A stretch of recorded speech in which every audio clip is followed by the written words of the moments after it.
screen-nya. Buka.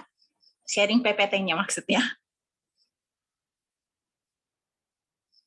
Ya, abang, kakak, dan juga teman-teman. Hari ini temanya tentang toxic positivity gitu ya. Nah, toxic positivity ini ya sebenarnya baru kedengaran ya belakangan ini gitu ya. Tapi sebenarnya toxic positivity secara perbuatan atau tindakannya itu sudah dilakukan oleh kita mungkin, atau orang tua kita tuh sudah lama gitu ya. Jadi sebenarnya istilahnya aja yang baru ada, tapi tindakannya, perilakunya itu sudah ada tahun-tahun gitu ya, bahkan dari generasi ke generasi. Boleh next?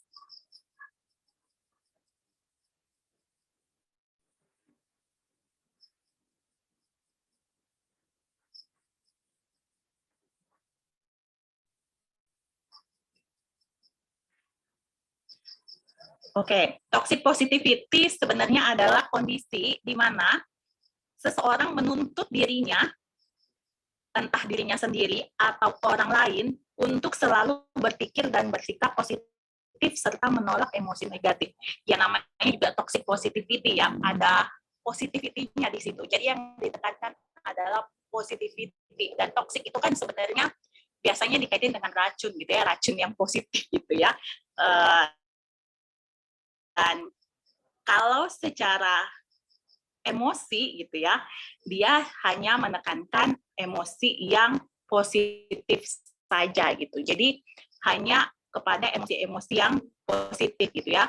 Nah, di situ saya kasih satu gambar gitu ya. Gambarnya tuh tentang berpikir positif tidak sesederhana itu gitu.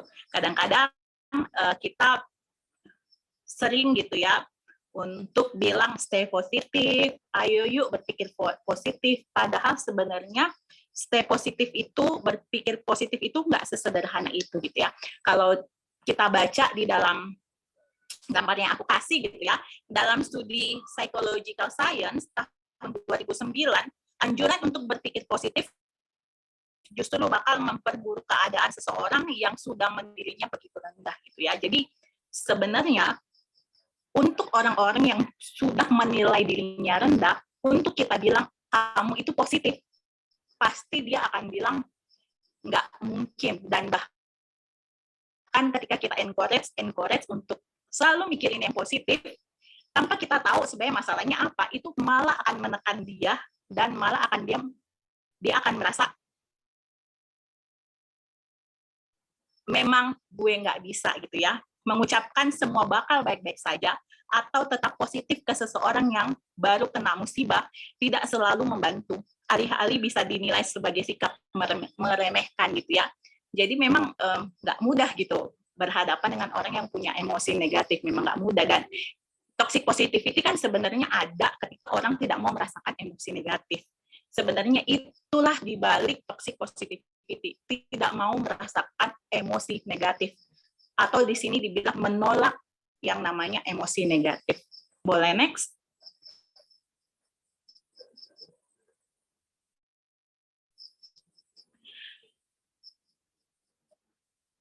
Ya, kita di aspek gitu ya. Jadi sistem di muka bumi ini yang paling kompleks itu adalah manusia gitu. Jadi manusia ini adalah sistem yang paling kompleks di muka bumi gitu ya. Kalau ada komputer paling canggih dengan keribetan sistemnya, nggak ada yang bisa ngalahin ribetnya sistem manusia. Nah, kita ini adalah makhluk yang multi aspek. Emosi itu cuma salah satu aspek dalam hidup kita. Dan emosi itu beraneka ragam gitu ya. Saya kasih gambarnya emosi sedih semua gitu ya. Karena ya toxic positivity kan menolak emosi negatif gitu ya. Boleh next? Ada emosi positif, ada emosi negatif. Ya, kita familiar pasti dengan emosi positif lah ya. Ada senang, ada kasih, ada ceria, ada damai, ada bahagia, rasa syukur, dan lain-lainnya. Sedangkan emosi negatif, ya ini yang ditolak. Toxic positivity adalah marah, kecewa, sedih, benci, dan lain-lain. Dan bukankah sebenarnya yang biasanya sering kita aware itu kan sebenarnya malah emosi negatif. Emosi positif ya kita bahagia, kita senang, biasanya ya kita nikmatin. Tapi bukankah yang paling ngedrain emosi kita, yang paling menguras tenaga kita, boleh dibilang kan emosi negatif. Itulah kenapa emosi negatif ini banyak orang nggak mau merasakannya dan bahkan menolaknya, dan jadilah toxic positivity. Next.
Mani.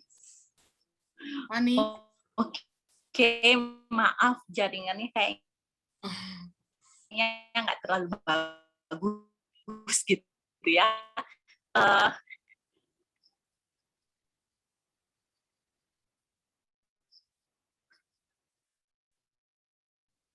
Saya mulai yang saya cerita tadi deh. Saya mulai dari gambar yang film cerita tentang hari esok ya, kalau nggak salah judulnya gitu ya. Kalau abang kakak dan rekan-rekan pernah nonton Inside Out tuh keluarnya 2015 ya. Film ini kan bercerita tentang anak yang baru berumur belasan tahun lah ya, yang dibesarkan oleh kedua orang tuanya yang sangat menyayanginya, dan di situ sebenarnya diceritakan tentang pergulatan emosinya gitu. Di situ ada 5 emosi dasar, ada bahagia, ada sedih, ada jijik gitu ya, distinguish gitu, ada marah gitu. Nah, di dalam pergulatan emosi itu, joy adalah tokoh sentral di dalam film ini gitu ya. Dia tokoh sentral yang menceritakan bahwa dia punya tugas menjaga Riley untuk emosinya itu selalu happy gitu. Dan ketika Riley akhirnya merasa sedih, merasa dikecewakan oleh orang tuanya, Joy akhirnya sangat menjaga emosi negatif, yaitu si Seth, untuk menyentuh kenangan-kenangan indahnya Riley gitu.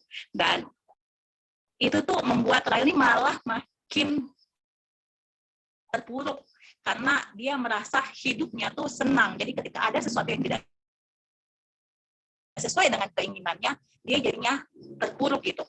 Karena dia berusaha untuk selalu happy, tapi ternyata hidup tuh nggak bisa happy terus gitu. Dan sebenarnya happy endingnya yang menarik adalah ketika Riley akhirnya sanggup untuk overcome, mengatasi rasa sedihnya, mengatasi keterpurukannya, dan Joy dan Seth itu berkolaborasi gitu ya. Jadi Joy akhirnya mengizinkan Seth untuk memegang memori-memori yang menyenangkan dan membentuk satu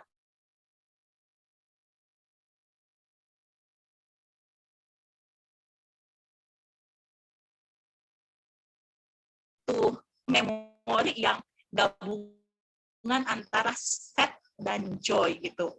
Dan disitulah akhirnya Kylie belajar bahwa ya hidup itu memang harus ada sesungguhnya gitu ya.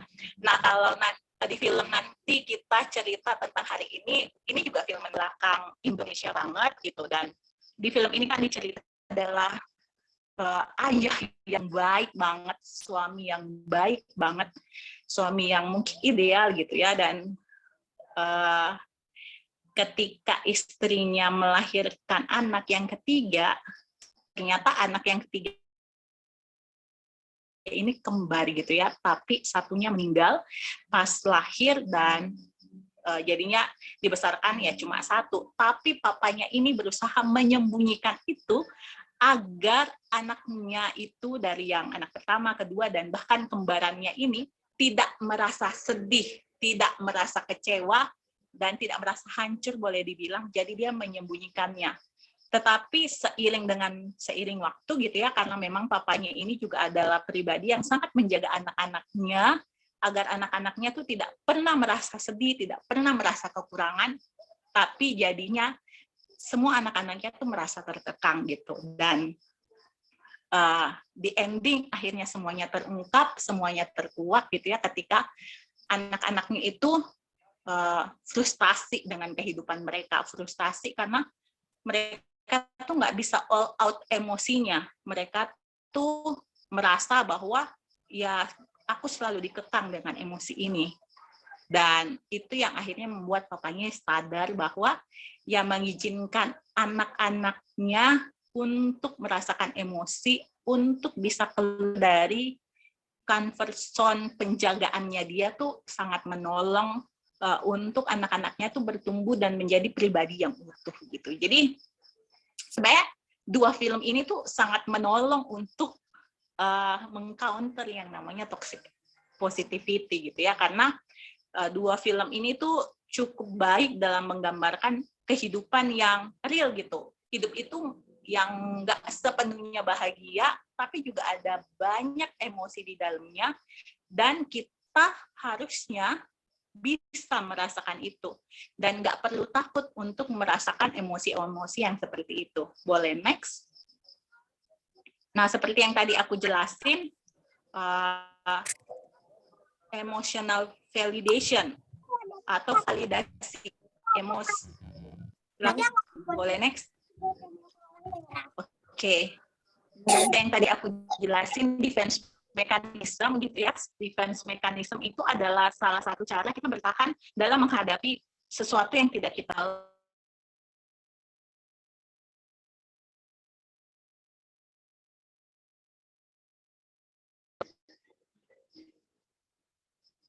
defense mechanism gitu ya. Kalau binatang itu punya defense mechanism macam-macam gitu ya, rekan-rekan. Jadi kalau misalnya kucing tuh punya cakar. Cakarnya itulah defense mekanismenya dia. Anjing itu punya taring yang kuat gitu ya untuk menggigit gitu. Terus apalagi gitu ya, macan gitu ya, hampir semua binatang punya defense mechanism untuk mereka bertahan menghadapi kerasnya dunia. Nah, sebenarnya manusia juga punya defense mechanism. Salah satu defense mechanismnya manusia itu adalah emosinya. Jadi manusia itu diberikan defense mechanism secara emosi untuk menolong kita itu bisa mengatasi banyak bahaya dalam kehidupan kita. Nah, abang kakak dan rekan-rekan, salah satu defense mechanism yang kita punya itu rasa takut gitu ya. Coba rekan-rekan gitu ya, bayangkan kalau kita nggak punya rasa takut gitu. Takut akan ketinggian.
Sabar ya teman-teman. Stefaninya terlempar dari room. Ini baru masuk lagi.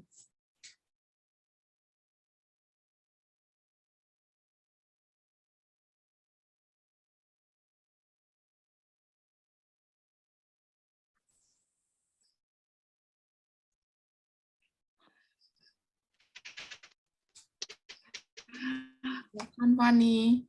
Oke, maaf ya rekan-rekan, kayak sinyal saya sedang tidak terlalu bagus gitu ya. Aku ulang ya tentang defense mechanism. Jadi defense mechanism ini adalah satu pada kita untuk sebagai bisa bertahan menghadapi kerasnya dunia, bertahan menghadapi segala macam tantangan-tantangan kehidupan yang mekanisme gitu ya, secara emosi.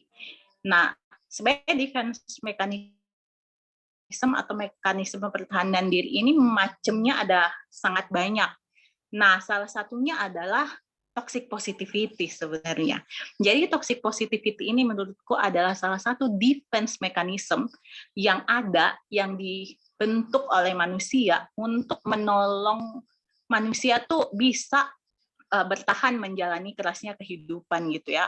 Karena kalau hidup tuh begitu sulit, kadang-kadang mengalihkan pikiran dan berpikir yang positif itu baik gitu ya. Tapi sebenarnya defense mechanism ini sebenarnya banyak macamnya, dan kita harusnya bisa terlatih memakai berbagai macam defense mechanism ini. Tapi kalau kita cuma bisa pakai satu defense mechanism, itu yang salah gitu.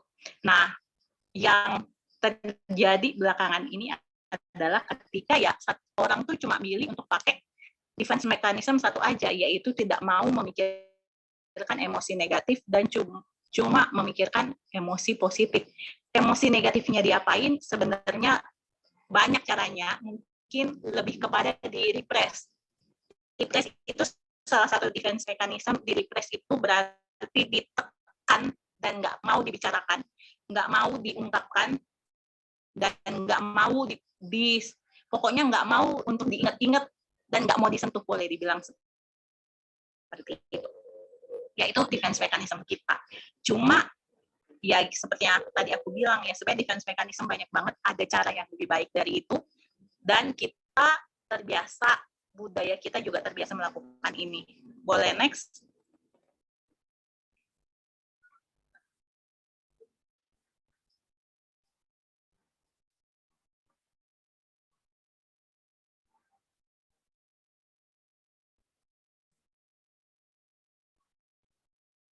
Oke.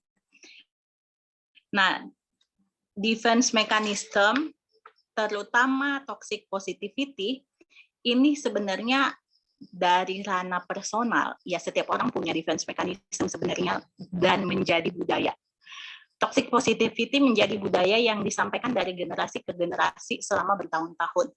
Sebenarnya ini kelihatan di dalam budaya Asia, rekan-rekan gitu ya, abang kakak dan rekan-rekan gitu. Di budaya Asia kita itu dibesarkan dengan pola asuh kebanyakan ya otoriter, dan biasanya tidak terlalu peduli dengan masalah emosi gitu. Jadi contoh sederhana ya, ketika kita nangis biasanya dibilangnya cengeng. Bahkan di budaya kita, cowok menangis itu kan juga bukan satu hal yang biasa. Kalau cowok nangis itu dibilang lemah, bukan cuma cowok ya, cowok cewek dibilang nangis itu lemah, curhat sesuatu yang sepele itu juga dibilang sepele banget gitu ya. Jadi sebenarnya memang kita dibesarkan gitu ya dengan budaya toxic positivity sebenarnya. Karena tanpa sadar ya orang tua kita memang juga adalah generasi milenial yang dibesarkan dengan kerasnya hidup dan mereka sanggup jalaninya.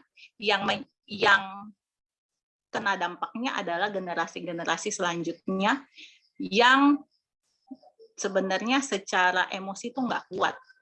Jadi inilah yang membuat toxic positivity itu akhirnya menghancurkan secara emosi bagi anak-anak zaman sekarang sih. Mungkin untuk abang kakak atau rekan-rekan yang generasi X atau milenial gitu ya, nggak terlalu masalah sebenarnya dengan toxic positivity karena sudah terbiasa dengan pola tersebut gitu ya. Yang masalah adalah ketika kita teruskan ini kepada anak-anak kita, adik-adik kita, dan mereka itu sangat rentan dengan masalah emosi, sehingga banyak sebenarnya yang akhirnya merasa tidak diperhatikan, terlalu dituntut, dan dampaknya jadi bunuh diri. Boleh next?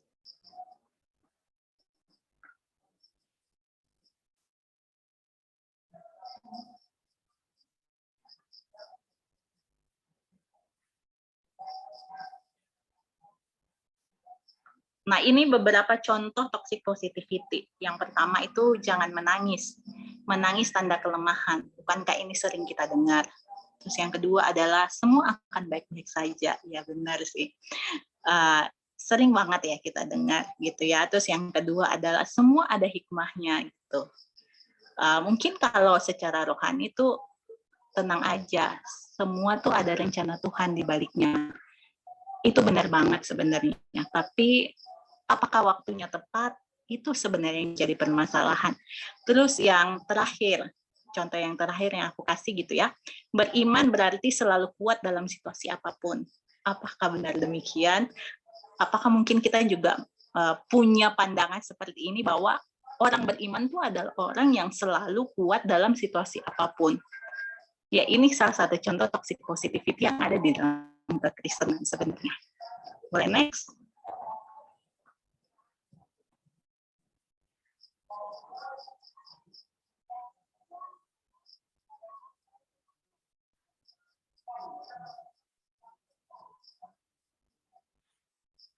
Nah, selanjutnya setelah bahas contohnya, selanjutnya adalah apa saja sebenarnya dampak toxic positivity dalam kehidupan kita.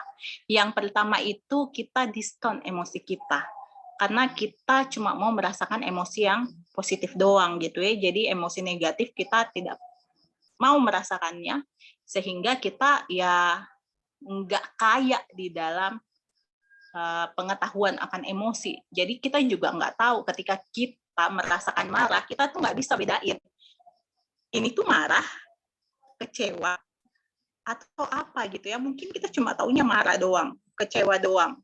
Padahal sebenarnya mungkin di belakangnya ada emosi-emosi yang lebih dalam. Kayak misalnya diabaikan, tidak diperhatikan, disalahpahami gitu ya. Ada emosi-emosi di belakangnya seperti frustasi atau bahkan kayak misalnya depresi gitu ya, itu bisa aja ada gitu ya kan, kita nggak tahu karena kita selalu diskon emosi kita cuma mikirin yang positif doang.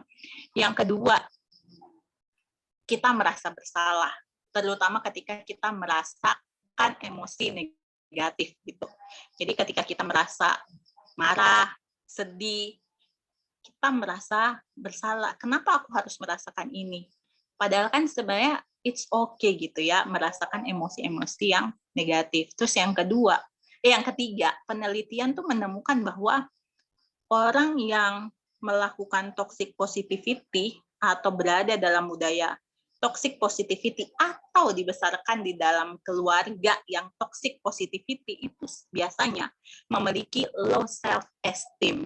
Nah, low self esteem ini tuh adalah salah satu masalah yang cukup besar gitu ya di dalam relasi, bahkan juga di dalam pencapaian-pencapaian gitu ya.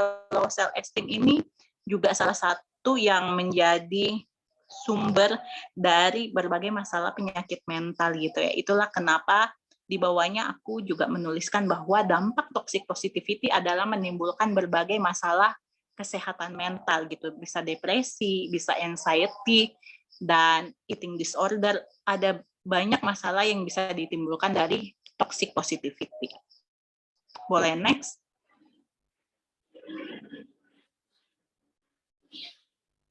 Ya, kita akan membahas gitu ya, melihat toxic positivity di dalam Alkitab. Aku mengambilnya dari Kejadian 3 ayat 7-8. Aku akan bacakan. Maka terbukalah mata mereka berdua dan mereka tahu bahwa mereka telanjang. Lalu mereka menyemat daun pohon ara dan membuat cawat. Ketika mereka mendengar bunyi langkah Tuhan Allah yang berjalan-jalan dalam taman itu pada waktu hari sejuk, bersembunyilah manusia dan istrinya itu terhadap Tuhan Allah di antara pohon-pohon dalam taman gitu ya. Ketika manusia jatuh dalam dosa, relasi yang rusak kan bukan cuma antara Allah dengan manusia, tapi juga manusia dengan manusia dan manusia dengan dirinya. Ketika mereka memakan buah pohon terlarang, mata mereka terbuka dan mereka tahu kalau mereka telanjang gitu ya, dan mereka mencari cara untuk menutupinya. Dan ketika Tuhan datang mencari mereka, apa yang dilakukan? Mereka bersembunyi, menyembunyikan rasa bersalah mereka, menyembunyikan keberdosaan mereka. Boleh next? Aku mau highlight yang masalah menyembunyikan rasa malu gitu ya. Setelah berdosa di hadapan Tuhan, Adam dan Hawa menyembunyikan rasa malunya dan bersembunyi daripada Tuhan gitu.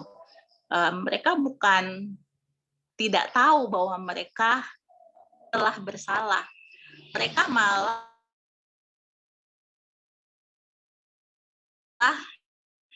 bersembunyi karena rasa malu, tapi dibalik itu menurutku adalah ya karena mereka tahu mereka bersalah di hadapan Tuhan, karena itu sembunyi dari hadapan Tuhan gitu ya.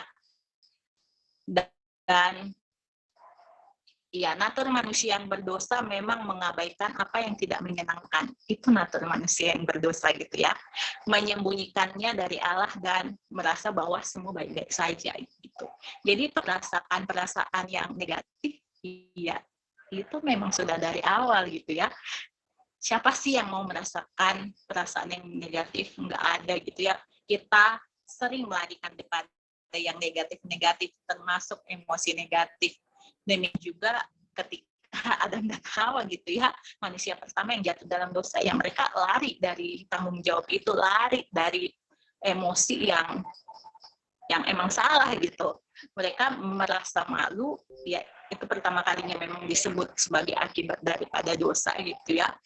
Dan kalau boleh dibilang ya, seperti yang tadi aku bilang ya, toxic positivity itu bukan cuma hari ini aja gitu adanya, bukan belakangan ini, tapi udah lama adanya dan bahkan udah dilakukan tuh turun-temurun gitu ya. Boleh next?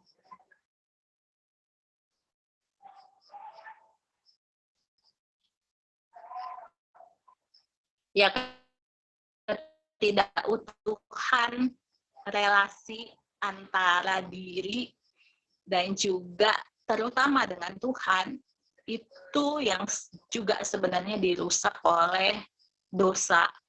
Dan terutama bagaimana kita meresponi emosi kita gitu ya. Emosi kan sebenarnya Tuhan bahkan kita emosi untuk, ya itu tadi seperti aku juga bilang di awal, bahwa emosi itu juga adalah salah satu defense mechanism yang Tuhan berikan kepada kita kan. Saya rasa takut akan ketinggian itu menolong kita untuk aware, waspada kalau kita naik ke atas suatu tempat yang tinggi, dan kita berjaga-jaga biar kita nggak jatuh gitu. Jadi ya, ketidakutuhan diri dan terputusnya relasi dengan Allah itu juga menjadi akibat daripada toxic positivity gitu. Jadi kita akhirnya nggak bisa melihat diri kita secara utuh, dan akhirnya kita nggak bisa mengizinkan Allah juga untuk berinteraksi di dalam emosi-emosi negatif kita. Boleh next? Lalu bagaimana seharusnya kita menyikapi emosi negatif, dan kita akan belajar dari tokoh Alkitab. Ada 3, silakan next, ada 3 tokoh Alkitab. Yang pertama adalah Daud. Ya, kita tahu Daud adalah tokoh yang sangat terkenal ya di Alkitab, tokoh yang dekat dengan hatinya Allah gitu ya, itu Allah sendiri yang mengatakan. Dan Daud juga adalah pengarang banyak mazmur, dan di dalam banyak mazmur inilah kita akan melihat gitu ya, bagaimana Daud dealing dengan emosi-emosi negatif gitu ya. Jadi kalau tadi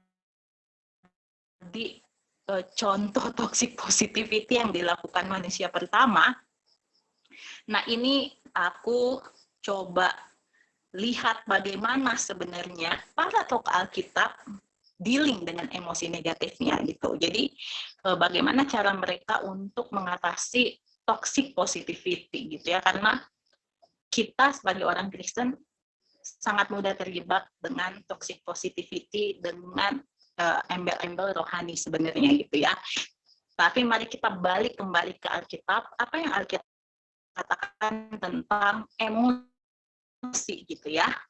Yang pertama itu kita lihat Daud mengekspresikannya melalui mazmurnya. Banyak mazmur yang ditulis oleh Daud menyatakan kegundahan, kemarahan, kegelisahan, dan kesedihan yang ia rasakan. Mungkin kita tidak akan baca gitu ya, aku cuma perlihatkan gitu ya bahwa ada begitu banyak mazmur, dan aku cuma ambil 3 mazmurnya. Mazmur 13. Di Mazmur 13 itu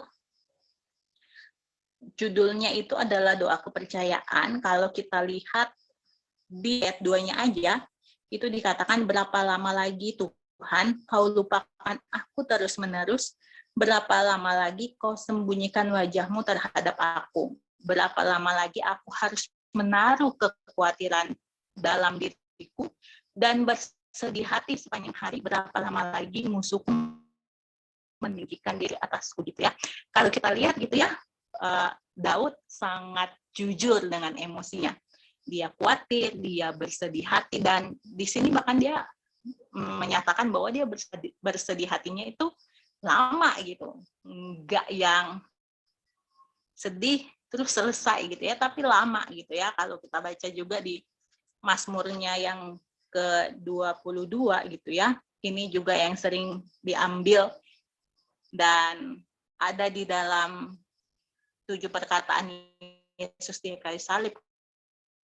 Dan sebenarnya itu ya, mengapa engkau meninggalkan aku? Aku berseru tapi engkau tetap jauh dan tidak menolong aku. Ini kan rasa frustasi sebenarnya yang diungkapkan oleh Daud gitu.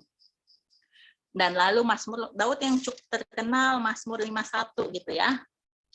Ini Mazmur yang sangat terkenal karena ini mazmur yang sangat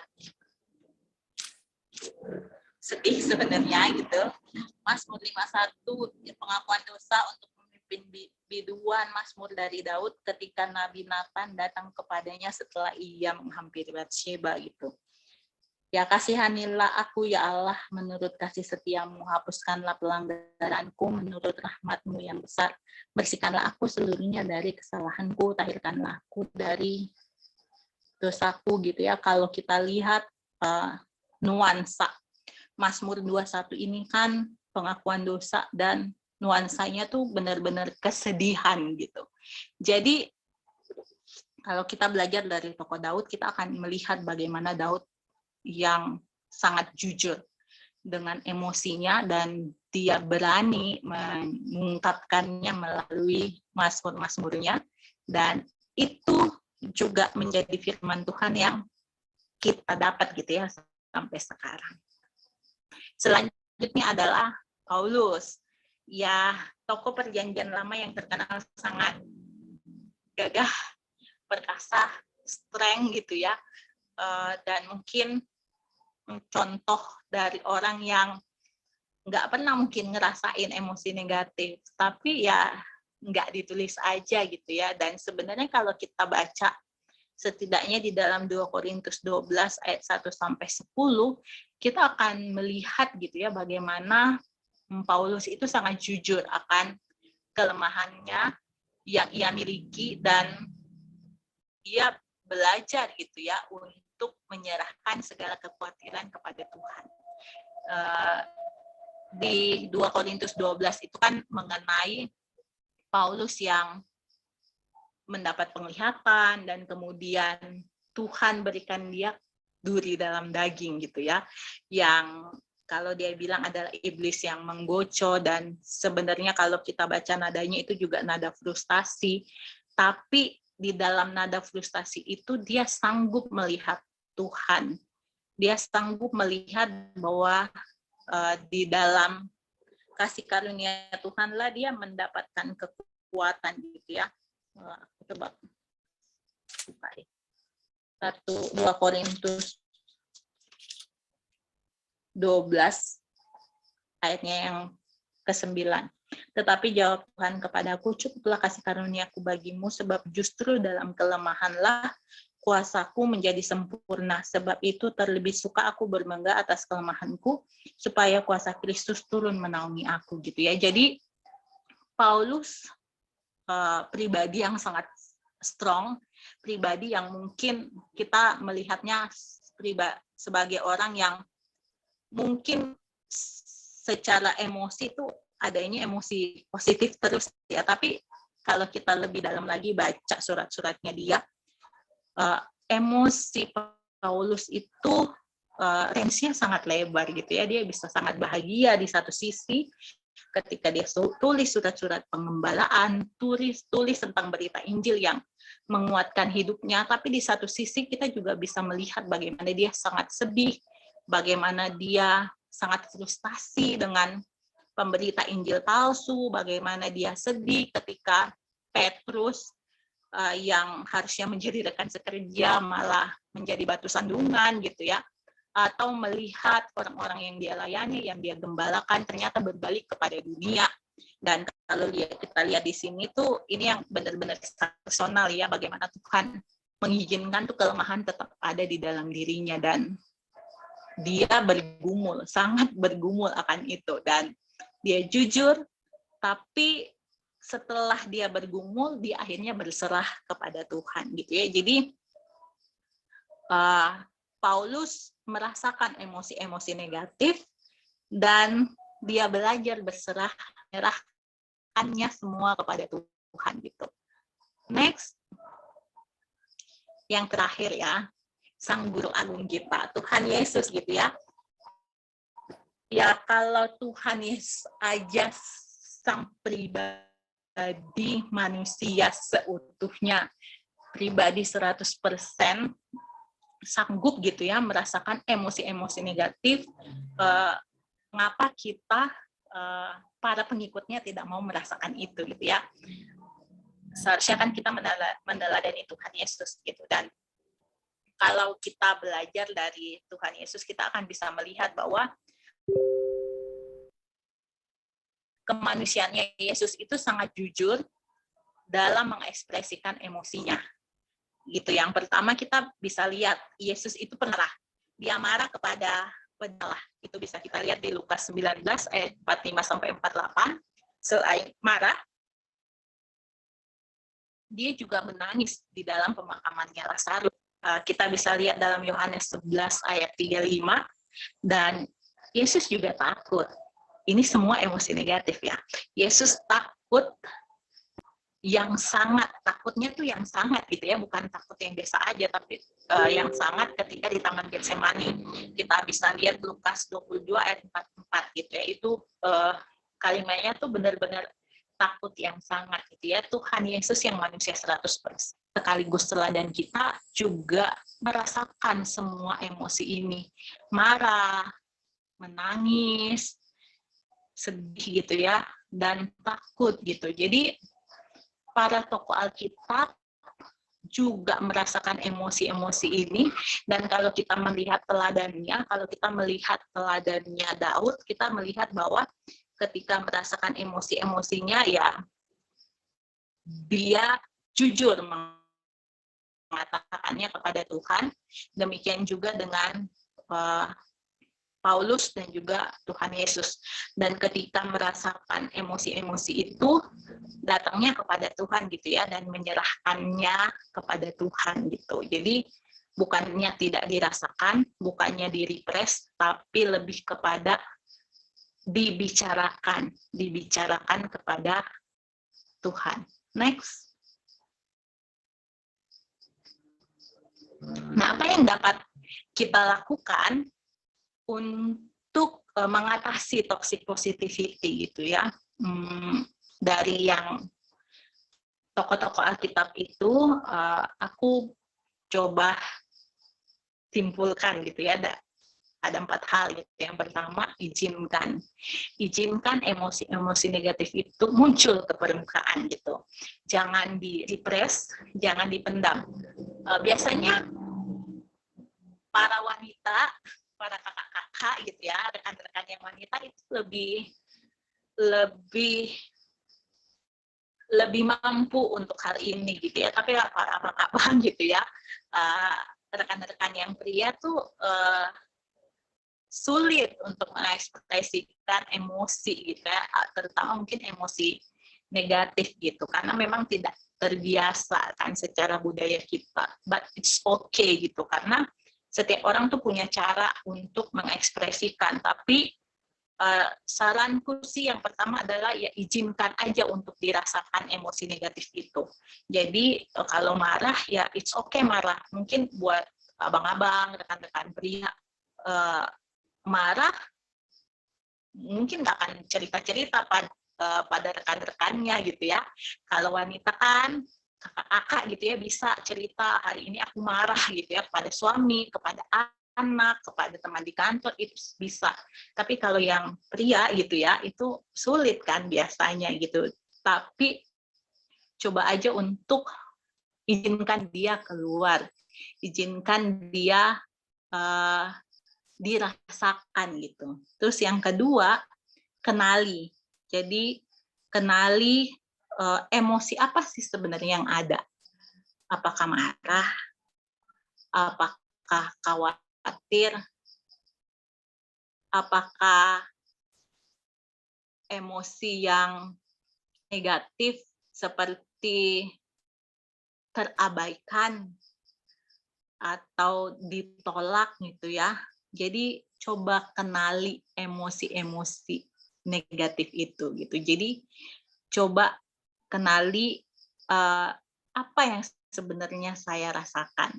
Terus yang kedua, gali lebih dalam. Jadi setelah dikenali, contohnya adalah saya marah.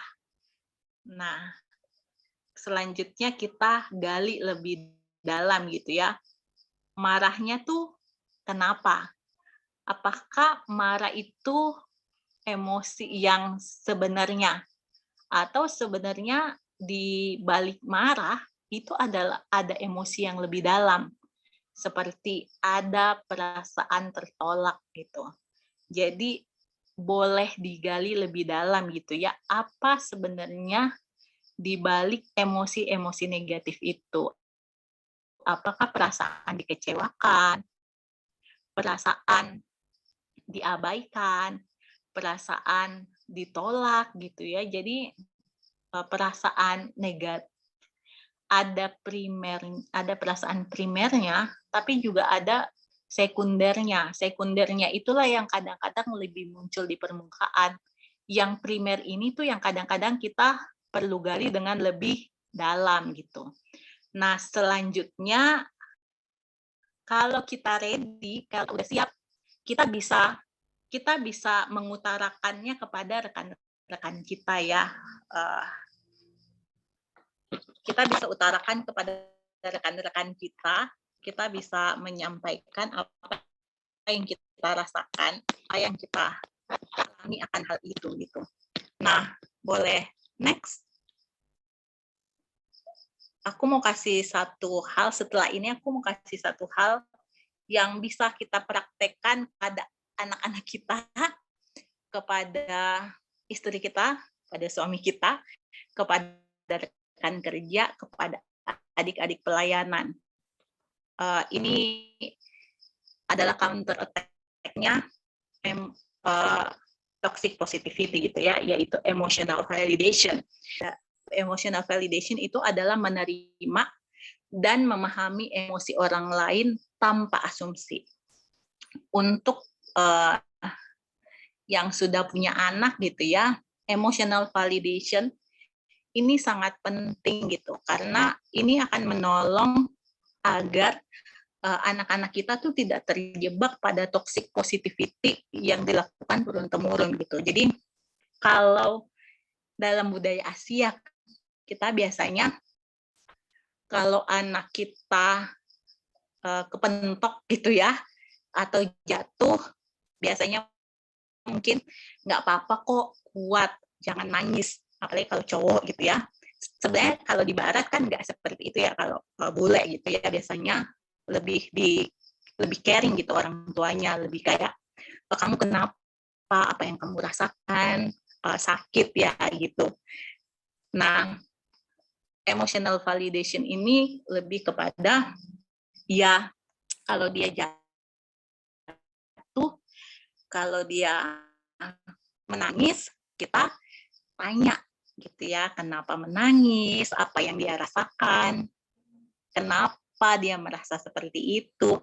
Nah, ini juga bisa dilakukan kepada suami, istri, atau rekan sekerja, atau teman sepelayanan gitu ya. Jadi ketika teman sepelayanan cerita, curhat gitu ya sama kita, atau mungkin punya ekspresi yang tidak biasa, kita boleh bertanya gitu ya. Bertanyanya tuh bukan lagi kayak, lu kenapa sih, ya udah jangan gitu mukanya, atau ya udah sih santai aja, misalnya dia lagi habis dimarahin bos misalnya, atau ya udah gitu aja kok, lu gampang banget sih sedihnya, ya harusnya itu nggak ada sih di dalam kamus kita gitu ya. Atau kalau misalnya yang rohani banget gitu ya, kayak misalnya, tenang gitu ya, doain aja, nanti Tuhan yang akan menolong gitu ya. Itu penting, tapi itu nanti, bukan sekarang, bukan di awal. Untuk masa-masa sulit itu sebenarnya yang paling primer bisa kita berikan kepada rekan-rekan atau anak kita gitu adalah mencoba menerima dan memahami emosinya gitu. Jadi walaupun mungkin emosinya tuh sepele banget gitu, kayak misalnya adik pelayanan gitu ya, atau rekan sekantor kita tuh chatnya nggak dibales sama pacarnya, yang kita tahu pacarnya mungkin kerja juga gitu ya, dan mungkin sedang sibuk-sibuknya gitu, dan dia jadinya uring-uringan, jadinya marah gitu karena pacarnya nggak bales chatnya. Mungkin kita di dalam pemikiran kita ya sepele banget gitu ya, tapi emotional validation itu adalah menerima apa yang dia rasakan gitu. Jadi mungkin kita bisa bilang gitu ya sama dia, kamu kenapa marah gitu ya. Terus nanti dia cerita bahwa ya pacarku tidak membalas chatku, padahal ini kan jam istirahat ya, harusnya dia bisa balas. Nah, kita bisa mencoba memahami gitu ya emosinya ya. Kita bisa bilang, ya iya sih ya, wajar ya kamu marah, kamu pikir dengan waktu istirahat tuh harusnya dia bisa respon WA-mu ya gitu misalnya. Dan mungkin dia akan bilang iya, terus mungkin akan keluar lagi tuh statement selanjutnya seperti, emang udah sering nih belakangan ini nggak balas WA gitu.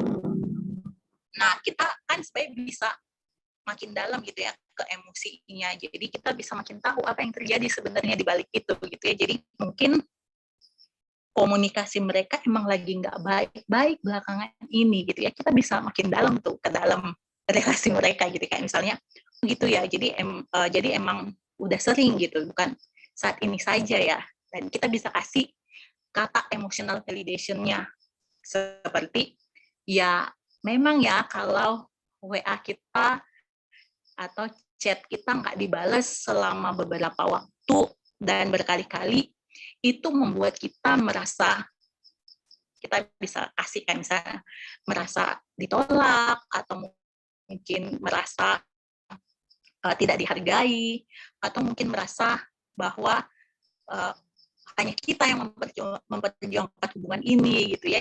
Jadi dengan kata-kata seperti itu, rekan kita bisa explore lebih dalam tuh emosinya, apa sih yang lebih dalam lagi dia rasakan gitu ya. Jadi sebenarnya percakapan sederhana seperti itu tuh tanpa sadar itu menolong rekan kita tuh bisa menggali emosinya gitu. Jadi yang urutan yang tadi aku kasih gitu ya, yang izinkan, kenali, gali lebih dalam, itu bisa terjadi sekaligus tiga hal dengan kita berikan emotional validation gitu. Nah, untuk anak-anak gitu yang masih kecil, ini juga sangat baik untuk dilakukan gitu. Karena ini akan menolong mereka tuh bisa cerdas secara emosi. Karena dengan kita mengizinkan mereka untuk merasakan emosi dan kita validasi, kita terima dan kita coba pahami, itu membuat mereka nggak takut mengekspresikan emosinya gitu ya. Kalau baru nangis dikit aja kita udah marah gitu, kayak misalnya dia jatuhnya cuma kepleset dikit gitu ya, terus dia nangis gitu ya, dan di situ kita bilang cuma jatuh dikit aja kok nangis gitu, lemah banget. Nah, anak-anak nggak akan merasa dipahami. Anak-anak akan merasa, oh kalau jatuh nangis itu nggak boleh. Itu akan membuat anak-anak tuh jadi pribadi yang ya itu tadi toxic positivity gitu, tidak mau merasakan emosi-emosi yang negatif gitu ya. Jadi sebenarnya pada anak-anak kita sangat sederhana juga sebenarnya, bisa kayak dia kepleset dikit terus nangis, kita bisa coba datengin gitu ya. Bukan kayak misalnya di beberapa budaya kan ada tuh yang kayak misalnya anak-anak kepentok meja misalnya, terus mejanya kita pukul, nakal ya mejanya.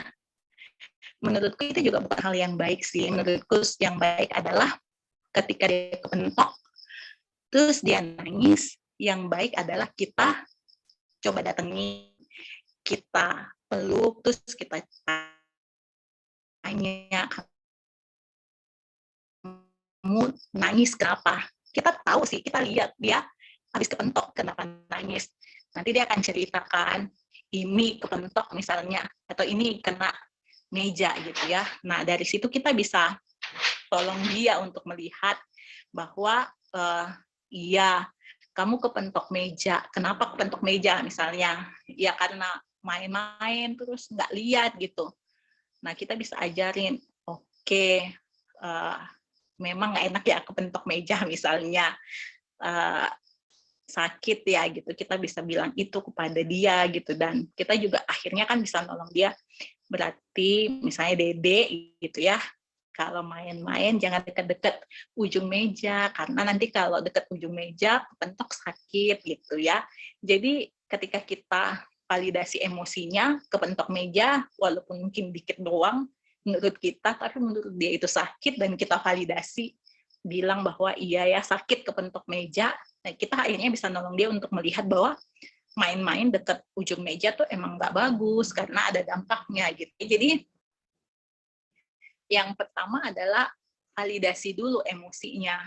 Ya, kalau dia merasa sakit habis kepentok, kalau dia merasa sedih karena kepentok, ya kita validasi dulu itu, lalu kita ajarin yang benernya gimana gitu. Ini juga berlaku untuk anak remaja gitu ya. Buat anak-anak remaja yang mungkin buat kita tuh sangat sepele, misalnya enggak di-tag di Instagram contohnya gitu ya sama teman segengnya, atau ya foto yang di-tag oleh temennya itu adalah foto jelek dia semua, sedangkan foto teman-teman yang lainnya bagus gitu ya. Dan anak remaja, orang-orang yang kita layani mungkin remaja itu merasa sedih dan nggak mau lagi gue temenan sama dia gitu ya. Nah, kita bisa mulai dengan tanya gitu ya, kamu kenapa, apa yang kamu rasakan gitu ya. Pertama kamu mungkin pertanyaan kenapa gitu, yang mungkin dia akan jelasin, ya dia nggak nge-tag aku itu udah berkali-kali, atau misalnya dia tag foto gue yang jelek itu berkali-kali. Kita bisa tanya lebih lanjut, ini gali emosinya gitu ya, apa yang kamu rasakan ketika teman kamu melakukan itu. Mungkin dia akan merasa, aku merasa ditolak dari geng itu, aku merasa mungkin tidak berharga gitu, gitu, bisa saja gitu ya anak-anak remaja gitu. Nah, dari situ kita bisa tolong untuk melihat bahwa ya kadang di dalam pertemanan itu memang ada yang seperti itu, nggak sesuai dengan yang kita harapkan, itu ya itu biasa terjadi. Ya selanjutnya kita juga bisa arahkan untuk melihat bahwa ya yang ditawarin sosial media, yang ditampilkan kan nggak semuanya yang benar gitu ya. Toh yang lebih penting adalah apa diri kamu yang sebenarnya gitu. Kepada anak-anak remaja menurutku itu sangat penting untuk ditolong sih, karena zaman sekarang anak-anak remaja kan menempatkan dirinya tuh lebih kepada penilaian sosial media daripada yang ada sekarang gitu ya, ada di dunia real gitu ya. Jadi yang paling pertama yang harus dilakukan sebenarnya adalah validasi dulu emosinya. Jadi kalau dia merasa kecewa, tertolak, atau marah, ya kita validasi. Kita terima, kita pahami, walaupun kita nggak setuju. Jadi kita bisa aja nggak setuju dengan emosinya, tapi kan kita bisa terima, kita bisa pahami emosinya itu. Ada satu kasus pernah kami bahas gitu ya, pernah aku alami gitu ya. Jadi di dalam keluarga ini satu anak cowoknya tuh LGBT gitu. Terus bagaimana caranya emotional validation kepada anaknya ini gitu ya. Jadi ya balik lagi sederhananya adalah menerima dan memahami emosinya gitu ya. Jadi kita bisa memahami dan menerima bahwa aku pernah dilecehkan misalnya, dan itu membuatku ya menikmati misalnya hubungan sesama jenis. Ya sebagai orang tua itu nggak mudah memang untuk diterima dan dipahami gitu ya, tapi sebagai orang tua kita belajar untuk menerima dan memahami kondisi anak kita yang seperti itu. Nah setelah anak LGBT ini merasa diterima dan dipahami, kita bisa perlahan-lahan masuk ke dalam kehidupannya dia. Kalau sebenarnya diterima dan dipahami itu membangun trust. Dan kalau sudah trust itu kita mudah masuknya gitu ya, bahkan untuk masuk secara ekstrim gitu ya, dalam artian yang kasus LGBT tadi langsung dikasih tahu gitu ya bahwa itu nggak benar. Jadi bisa dikasih tahu bahwa menurut mama dan papa perilaku LGBT itu nggak benar gitu ya. Tapi itu dilakukan setelah emotional validation, setelah kita menerima misalnya mama papa mengerti kenapa kamu merasakan itu. Kamu mungkin merasa ditolak dalam keluarga, kamu mungkin merasa diabaikan ketika kamu cerita bahwa kamu di-abuse sama om kamu misalnya gitu ya. Ya kita bisa mencoba memahami itu gitu ya. Kita bisa bilang ya mama paham, papa paham akan hal itu. Nah setelah dia udah mulai terbuka lebih dalam, kita bisa bilang, tapi menurut mama atau papa ya tindakan LGBT adalah tindakan yang tidak tepat.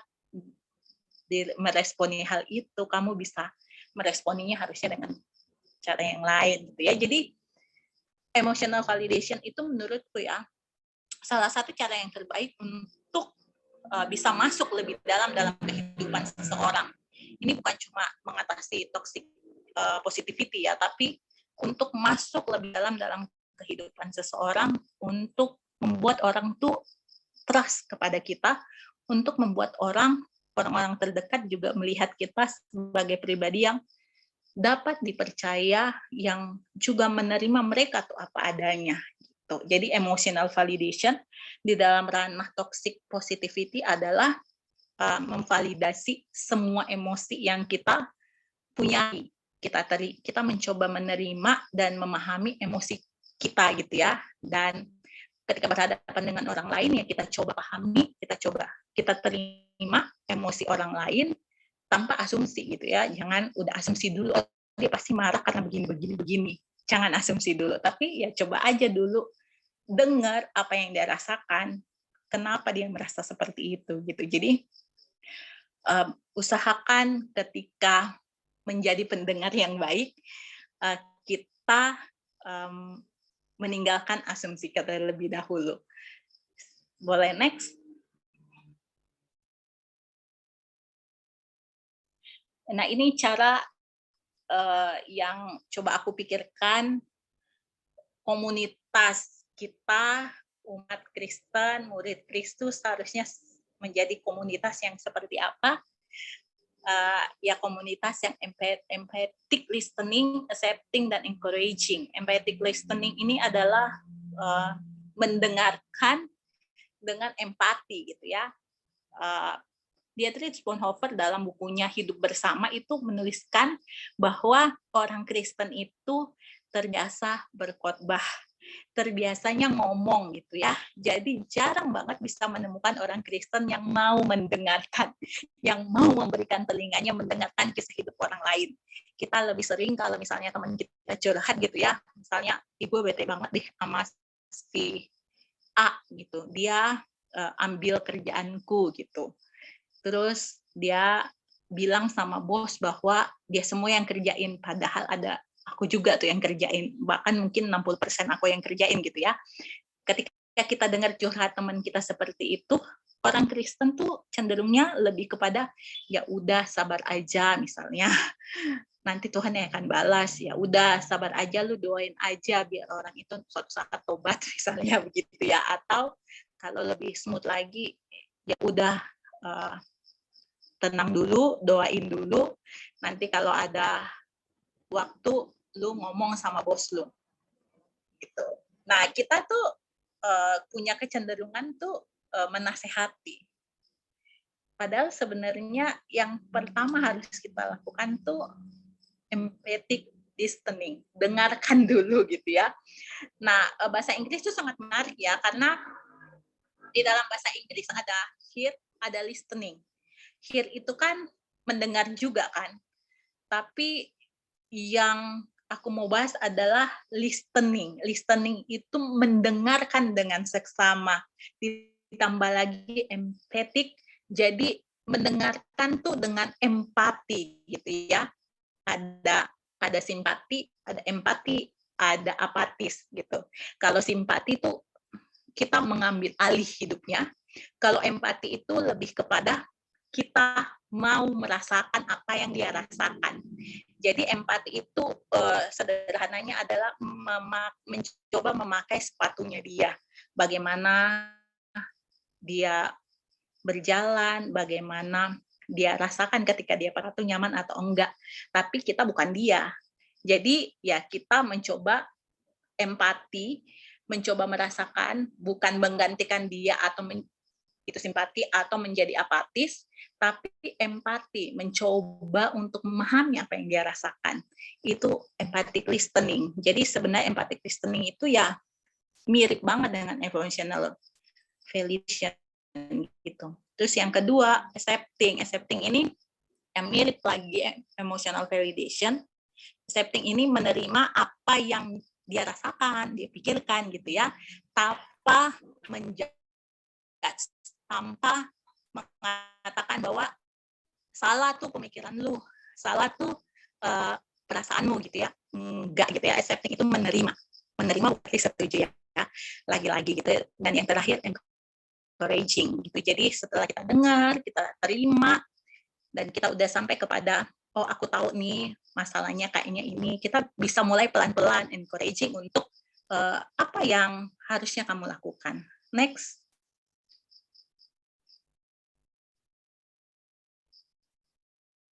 Kayaknya yang selanjutnya udah aku jelasin nih ya, kayak misalnya empathic listening ini yang selanjutnya mendengarkan apa yang dirasakan atau dipikirkan oleh sesama, terus accepting itu kesediaan untuk menerima keberadaan sesama sebagaimana adanya gitu ya. Jadi mungkin kita merasa ya ampun udah bertahun-tahun jadi orang Kristen, udah bertahun-tahun jadi alumni, tapi pemikirannya masih seperti ini. Mungkin di pemikiran kita begitu, tapi kita tetap harus menerima, ya begitulah dia gitu ya, itu acceptance. Terus yang terakhir itu encouraging, mendorong sesama untuk melakukan hal-hal positif sesuai dengan kesadaran dan kemampuannya gitu. Jadi kita nggak bisa maksa dia sama seperti kita nggak bisa maksa dia harus capai level yang mana, nggak bisa gitu. Jadi tugas kita adalah encourage dia sesuai dengan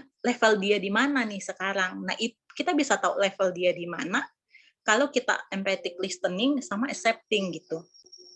Dengan begitu, komunitas kita tuh jadi bukan komunitas yang toxic positivity, tapi komunitas kita tuh jadi komunitas yang mendengarkan, menerima, dan juga mendorong untuk menjadi serupa Kristus gitu ya, karena sebenarnya itu juga kan yang diteladankan oleh Kristus gitu ya. Kalau kita belajar dari teladannya Kristus atau bagaimana Roh Kudus bekerja dalam diri kita juga bisa tahu kan bahwa Roh Kudus bekerja dalam diri kita itu bukan interven langsung gitu ya, nggak banyak, tapi lebih kepada cara-cara smooth yang dilakukan dalam kehidupan kita, membangkitkan kesadaran, memberikan kita kemampuan untuk bisa mengatasi hal-hal di dalam kehidupan kita gitu. Jadi semoga kita sebagai alumni-alumni atau mahasiswa-mahasiswa berhadapan dengan sesama kita orang Kristen atau bahkan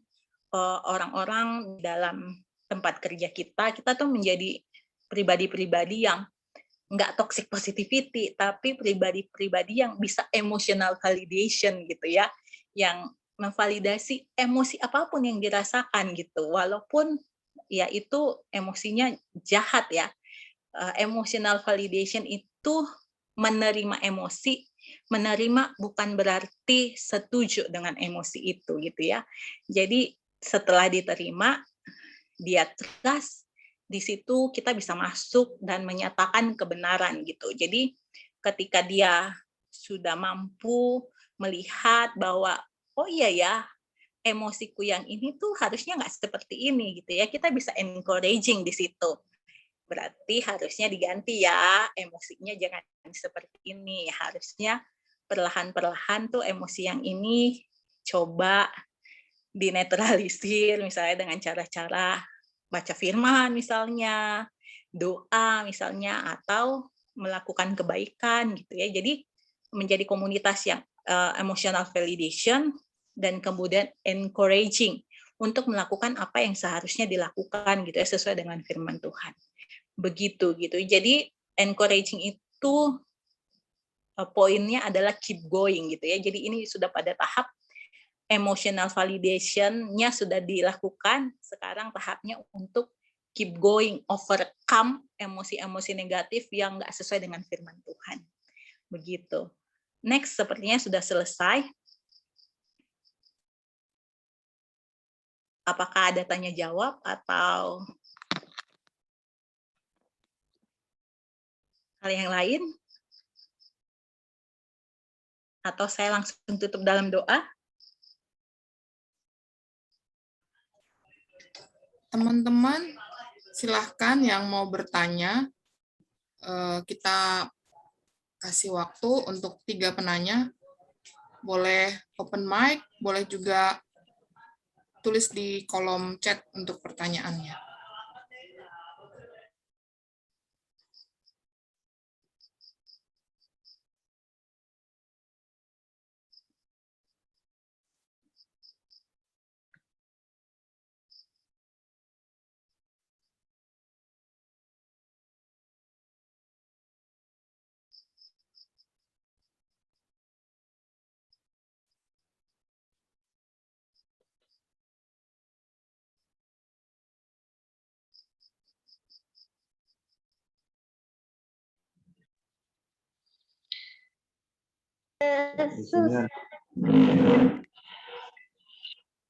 Ya, aku mau tanya deh. Ernest mau nanya ya? Aku kan ininya Bang, intinya Bang.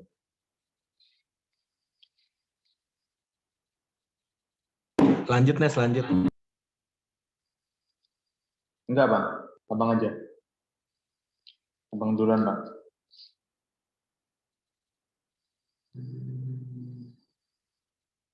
Nggak apa-apa, Nes. Dede dulu.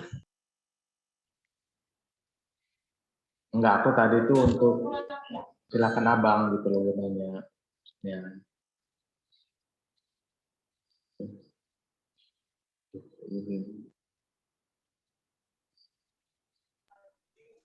Iya, aku kalau kalau gitu aku tanya ya. Eh, Gimana sih kita bangun habitnya gitu ya? Eh, kita kan udah mungkin nggak tahu ya di perkantas mungkin gitu ya, atau di pelayanan kelompok kecil gitu sudah terbiasa banget gitu. Ketika ada yang sharing gitu kita pikir kita tuh bakal kita pikir tuh kita tuh dikasih beban untuk ada kasih solusi gitu. Apalagi kayak sama staf perkantas gitu ya. Kayaknya kalau ada yang sharing kita tuh apa ya? Apa sih terbiasa untuk mencari solusi gitu.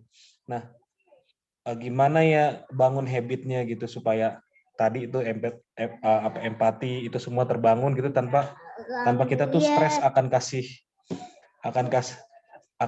sorry ini lagi diganggu ini. Iya ya dalam Yesus kita bersaudara. Kita tuh terbeban gimana kita bangun habitnya supaya kita tuh nggak terbeban gitu loh untuk kasih jalan keluar gitu atau kasih nasihat gitu yang akhirnya jatuhnya jadi toxic positivity itu gitu.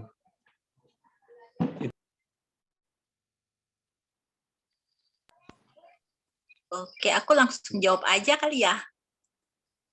Iya Kak, dipersilakan Kak. Oke, iya sih memang nggak bisa dipungkiri ya. Karena sebenarnya sebelum saya kuliah konseling juga ya sebagai seorang staff tuh emang kecenderungannya untuk ketika adik kelompok kecil sharing tuh kayak misalnya, Kak, aku jatuh lagi dalam dosa pornografi. Itu pasti langsung tuh, Dek, kamu itu berdosa banget gitu ya. Kamu udah berkali-kali jatuh gitu. Coba kamu baca firman Tuhan yang ini. Terus coba kamu ingat janji kamu ketika awal kita kelompok kecil. Coba kamu ingat ketika kita masuk MHB bab 1. Kamu nggak ingat apa gitu. Itu pas aku belum kuliah konseling gitu ya. Jadi semuanya penuh dengan penghakiman. Kalaupun nggak penuh penghakiman, biasanya lebih langsung ke firman Tuhan gitu ya. Tapi ternyata mental semuanya gitu ya. Nah, mungkin cara yang menolong adalah ketika dia sharing, ini aku pakai cara konseling gitu ya, psikologi. Coba hitung aja dulu. Setelah dia sharing, coba hitung sampai 10. Kita diam dulu gitu ya, hitung 1 sampai 10. Di dalam kita menghitung itu, kita bisa sambil doa, sambil tanya Tuhan apa yang mau kita katakan. Tapi jangan pakai kata aku. Jadi kayak misalnya, aku lihat kamu, Dek, nggak pernah ada perubahan. Mulai dengan kata kamu. Mulai dengan kata apa yang kamu rasakan. Apa yang kamu pikirkan. Apa yang terbersit di pikirmu ketika kamu melakukan itu. Apa yang kamu takutkan. Apa yang kamu ragukan tentang penyertaan Tuhan misalnya gitu ya. Jadi aku kasih sarannya adalah yang pertama sih ambil waktu diem dulu. Kalau misalnya kita merasa pengen banget untuk bilang kamu harusnya seperti ini, firman Tuhan mengatakan begini. Kalau kita belum terbiasa ketika sharing diem dulu aja. Jadi ketika dia sharing, diem dulu aja, mungkin bisa hitung sampai 10 gitu ya.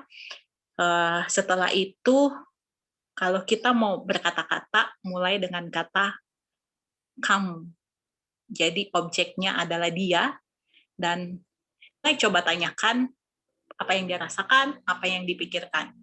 Dengan itu akan menolong kita tuh nggak fokus kepada mau memberikan nasihat sih, tapi lebih fokus kepada cari tahu apa yang sebenarnya dia alami, dia rasakan, dan bisa lebih dalam terus masuk ke dalam perasaannya dia sih. Jadi jangan langsung pakai kata aku melihat kamu tuh pribadi yang nggak pernah berubah ya selama ini gitu. Atau kamu harusnya jangan mungkin untuk awal-awal jangan pakai kata harusnya gitu ya, tapi lebih ke bertanya gitu. Jadi mungkin simpelnya adalah ambil waktu 10 hitungan kalau kita pengen banget kasih masukan, kasih saran ya. Terus yang kedua, kalau kita udah bisa menenangkan itu, kasih pertanyaan sih, kasih pertanyaan. Jangan langsung kasih pernyataan, tapi kasih pertanyaan. Itu kalau dari aku. Oke, thank you Kak Fani. Ada lagi sih aku yang sering Sama-sama. ini jadi staff yang nanya nih. Aku sering jatuh ke ekstrim lainnya nih gitu. Jadi seringkali tuh ketika bertanya kayak begitu gitu ya. Justru pertanyaanku jadi interrogatif gitu. Maksudnya interrogatif tuh jadi anak ini misalnya terkesan tuh kayak dikorek-korek gitu. Tapi ya sebenarnya kita berjuang nggak pengen ada judgement di situ gitu. Tapi justru kita ngorek-ngorek terus tanpa tahu ujungnya di mana gitu. Ini aku mau ngapain dengan pertanyaan-pertanyaanku ini gitu. Nah itu sering kayak begitu gitu. Aku mau apa ini gitu. Terus akhirnya seringkali itu jadi kita tuh jadi di waktunya itu habis di ngorek-ngoreknya tanpa nggak tahu lah ya, ini ada isu pribadiku juga kali ya gitu. Jadi sulit berempati juga orangnya gitu. Jadi ngelihatnya tuh jadi kayak ini objek yang harus dicari penyelesaian masalahnya gitu. Jadi kayak apa ya, matematis banget gitu ya. Ini ada problem lalu solution gitu. Apa gitu menurut kita gitu. Jadi terkadang ngerasa putus asa karena empatiku nggak kebangun dalam sharing itu gitu. Itu juga sih gimana kita bisa ngebangun empatinya gitu. Jadi nggak jatuh ke ngorek-ngorek doang gitu. Iya, itu benar banget sih. Jadi awal-awal aku masuk studi konseling gitu ya, di awal itu kan kami memang belajar untuk mencoba mendengarkan doang gitu ya, listening doang gitu ya. Jadi ya jatuhnya gitu ya, maksudnya jatuhnya emang kayak investigasi sih. Jadi jatuhnya kayak wawancara pelaku kriminal gitu. Jadi jatuhnya kayak begitu sih memang. Dan bener banget kata Benny gitu ya. Nggak ada ujungnya tuh. Jadi kayak apa yang kamu rasakan? Kenapa kamu merasakan ini? Terus biasanya jatuhnya tuh lebih kepada peristiwanya sih. Gitu. Jadi kayak misalnya, jadi ini aku contoh sederhana. Ya sederhana ya. Jadi aku nonton video porno nih Kak kemarin gitu ya, ada kakak sharing gitu ya. Jadi aku tanya misalnya, udah mulai kan terlatih untuk apa yang kamu rasakan ketika nonton, misalnya aku merasa bersalah. Terus nanya lagi, ya kenapa kamu merasa bersalah? Ya dijawab, aku merasa bersalah kepada Tuhan misalnya gitu ya. Terus aku bisa jatuh balik lagi kepada investigasi yang Kak Benny tadi bilang, kamu merasa bersalah kepada siapa gitu. Ya itu penting sih. Misalnya dia bilang kepada Tuhan gitu, tapi itu kan emang satu hal yang wajar gitu dan bisa jadi investigasi. Kalau begitu sejak kapan kamu melakukan itu? Ini udah investigasi gitu kan. Terus dia bilang sejak beberapa hari yang lalu Kak gitu misalnya. Terus berapa lama kamu nontonnya gitu? 30 menit misalnya. Terus dari situs mana? Terus film yang seperti apa? Ada siapa aja di kosan ketika itu? Dan pertanyaan-pertanyaan investigasi lainnya gitu. Nah, ya itu investigasi sih. Jadi menurutku untuk mencegah investigasi, batasi aja kepada kita cuma pengen misalnya ya bahas satu hal aja di sharing itu gitu. Jadi kayak misalnya kita udah tanya apa yang kamu rasakan, mengapa kamu rasakan ini. Ya bener Kak, pakai melotot, anaknya takut gitu ya. Jadi mungkin kalau saranku sih batasin aja di satu hal yang pengen kita bahas gitu ya, karena kita kan bukan konselor yang terlatih untuk bisa merangkum semua informasi yang kita dapat gitu ya. Kita dapat satu informasi aja belum tentu kita bisa tahu cara mengatasinya gitu ya. Jadi saranku sih satu hal aja gitu yang kita coba cari tahu, satu aja, kayak misalnya mungkin kalau misalnya di awal-awal kita belum terlatih, kita bisa cari tahu aja misalnya apa yang dia rasakan ketika dia melakukan itu dan kenapa dia merasakan itu ketika dia melakukan dosa itu misalnya. Jadi setelah itu baru kita ya kalau kita mau kasih saran, kita mau kasih masukan boleh kita kasih di situ, tapi ya selesaikan sampai di situ aja gitu dulu. Jadi nggak usah merembet ke pertanyaan yang sana-sana gitu ya. Jadi mulai perlahan-perlahan gitu. Jadi kayak misalnya yang pornografi tadi, misalnya aku cuma nanya apa yang kamu rasakan. Aku ngerasa bersalah kepada siapa, misalnya kepada Tuhan. Ya kita bisa kasih, oh iya memang wajar ya karena kita melakukan dosa, akhirnya kita merasa bersalah kepada Tuhan. Terus kita bisa tanya lagi, ada perasaan lain yang kamu rasakan ketika kamu melakukan diriku. Nah, di situ kita bisa explore. Jadi yang kita explore itu perasaan jijiknya. Jadi ya aku merasa jijik. Oh iya ya kamu merasa jijik, wajar. Nah sebenarnya pengetahuan Alkitab kita bisa dipakai di situ kan, tapi nggak keluar di mulut kita. Jadi kayak misalnya percabulan itu kan berdosa terhadap diri, jadi wajar orang merasa jijik. Ya kita nggak akan keluar, kita nggak keluarin itu dulu. Kita mungkin bisa bilang iya ya wajar ya kita merasa seperti itu karena kita itu berdosa kepada diri kita kalau kita melakukan pornografi gitu ya, karena itu kan termasuk percabulan. Nah kita udah bisa langsung kayak misalnya kasih solusi misalnya. Lalu biar kamu tidak merasakan seperti itu, kira-kira apa ya yang bisa kamu lakukan? Nah, kita balikin lagi sebenarnya kepada dia, kan tugas kita encouraging gitu ya. Jadi kita tolong dia untuk melihat apa yang bisa dia lakukan biar dia nggak merasa jijik kepada dirinya. Ya, dia mungkin akan bilang ya nggak nonton pornografi misalnya. Ya dia, terus kita juga bisa bilang kalau gitu ya coba kamu coba gitu. Mungkin dia akan bilang susah Kak gitu ya. Nah nanti kita bisa tanya lagi sama dia, apanya yang susah? Mungkin dia bilang kadang-kadang tuh tiba-tiba aja tuh pengen nonton gitu ya. Nah kita bisa beri diri di situ. Kita bisa bilang kalau kamu pengen nonton, kamu telepon aku. Kita bisa cerita atau aku bisa alihin perhatian kamu gitu ya. Jadi kita cuma bahas di situ doang gitu ya. Jadi coba ambil, jadi saranku ya Ben, coba ambil aja satu topik aja yang kita bahas gitu ya. Walaupun topik itu akhirnya melebar, tapi tetap aja emosi yang jijik itu kan yang menjadi dasarnya kita ambil dia untuk melakukan suatu tindakan perubahan terhadap dirinya gitu.